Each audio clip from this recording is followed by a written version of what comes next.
साथियों जय भीम। आप सभी का स्वागत है हमारे चैनल पे।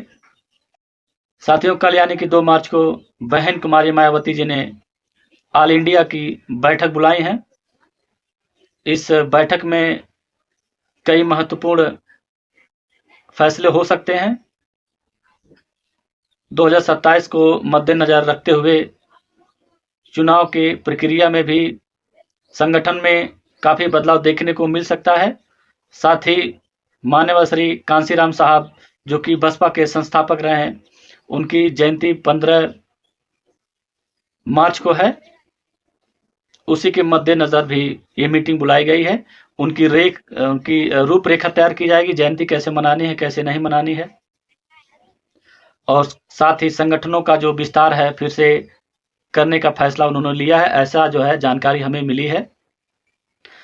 लेकिन साथियों हर बार हर चुनाव आता है, हर चुनाव के बाद संगठन में फेरबदल होते हैं, कुछ ज्यादा नहीं।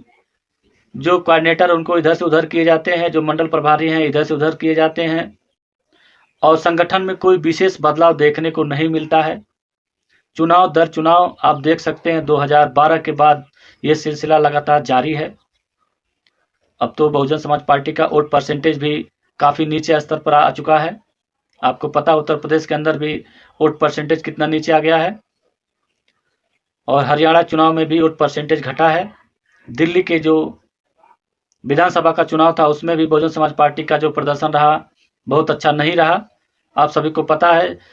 लेकिन इस संगठन का जो बदलाव है वो बदलाव किस तरह से बहन जी करने वाली हैं, क्या अपने हाथ में लेने वाली हैं, क्या आकाश आनंद को कोई और जिम्मेदारी देने वाली हैं, अब तो कल की मीटिंग के बाद पता चलेगा। लेकिन मेरा मानना है कि संगठन में जब तक बूथ स्तर से फिर से अच्छे से विवेचना नहीं होती है तब से जो है कोई विशेष बदलाव देखने को नहीं मिलेगा। क्योंकि आपको पता है कि पहले के जो संगठन थे वो भाईचारा कमेटी बनाई जाती थी, चाहे बूथ स्तर पे हो, चाहे विधानसभा स्तर पे हो, चाहे सेक्टर वाइज हो। ये बहुजन समाज पार्टी की तरफ से सबसे बड़ा एडवांटेज ये था कि उत्तर प्रदेश के अंदर या दूसरे प्रदेशों के अंदर भी बहुजन समाज पार्टी का एक बहुत ही बड़ा गठबंधन था। पार्टियों का गठबंधन नहीं, आम जनता का गठबंधन था। सभी बिरादरियों को लेकर के, खास करके ओबीसी समाज के लोगों को लेकर के काफी मजबूती के साथ बहन जी आगे बढ़ रही थी। लेकिन 2012 के बाद धीरे धीरे वोट जो है ओबीसी का वोट कुछ समाजवादी पार्टी की तरफ शिफ्ट हुआ, कुछ भारतीय जनता पार्टी की तरफ शिफ्ट हुआ, जिसका कारण यह रहा कि बहन जी का जो है जो कोर वोट कहा जाता है, दलित या जाटा वोट कह लीजिए, वही इनके साथ इंटैक्ट खड़ा रहा। लेकिन पिछला जो चुनाव हुआ 2024 का लोकसभा का, तो जो विपक्षी के लोग थे, चाहे कांग्रेस पार्टी हो, चाहे समाजवादी पार्टी हो, अन्य पार्टियां संविधान का प्रति हाथों में लेकर के कि संविधान खतरे में है, आप लोग हमें सपोर्ट करिए नहीं तो भाजपा वाले संविधान को बदल देंगे, ऐसा उन्होंने समाज में एक चाल चला या र्यूमर फैलाया, जिसकी वजह से दलित समाज का वोट काफी परसेंट में जो है इंडिया अलायंस को गया, जिसका परिणाम आप सबको पता ही है कि उत्तर प्रदेश के अंदर समाजवादी पार्टी को 19 से ज्यादा सीटें मिली, कांग्रेस पार्टी को 19 से ज्यादा सीट मिली, लेकिन बहुजन समाज पार्टी को एक भी वोट सीट नहीं मिला, माफ कीजिएगा। बावजूद उसके कि 1 करोड़ 22 से 23 लाख वोट जो है पूरे भारत के अंदर बहुजन समाज पार्टी लेकर के आई। क्योंकि बहुजन समाज पार्टी एक राष्ट्रीय पार्टी है, तो सभी प्रदेशों में लगभग उनके जो है कैंडिडेट खड़े होते हैं, तो उसी के आधार पर लगभग 1.25 करोड़ के आसपास वोट बहुजन समाज पार्टी के पास थी। लेकिन एक भी सांसद जो है उनके जीत नहीं पाए, क्योंकि जिताने के लिए कम से कम आपको 30 से 35% वोट होने चाहिए, जैसा वहां का समीकरण हो सीट वाइज। कहीं कहीं जो है 15% 18% में भी प्रत्याशी जीत जाते हैं।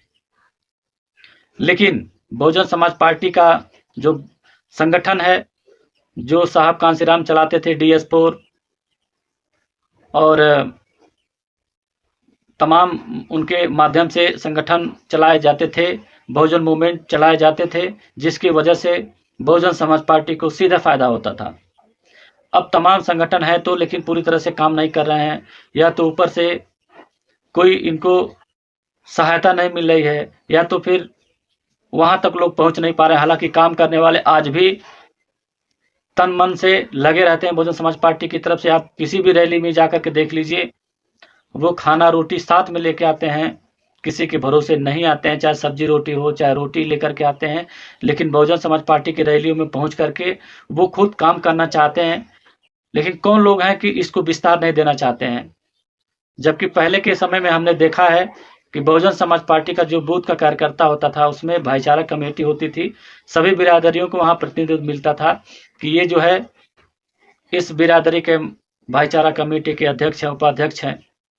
उसी तरह से सेक्टर में भी होता था, उसी प्रकार से विधानसभा में होता था, और उसी प्रकार से जिले वाइज भी ऐसा होता था, जो सब लोग सक्रिय होते थे। लेकिन आज कागज में नाम तो चलता है, लेकिन ना तो काम करते हैं पूरी तरह से, और नहीं तो जो है पूरी तरह से वो सक्रिय होते हैं, ऐसा देखने में आया है। जिसकी वजह से कहा जाता है कि बहुजन समाज पार्टी का सबसे मजबूत क्या होता था, बूथ होता था। जो वहाँ का बूथ का कार्यकर्ता होता था, वहाँ पे जब तक पूरा चुनाव खत्म नहीं होता था, वहाँ से उठता नहीं था।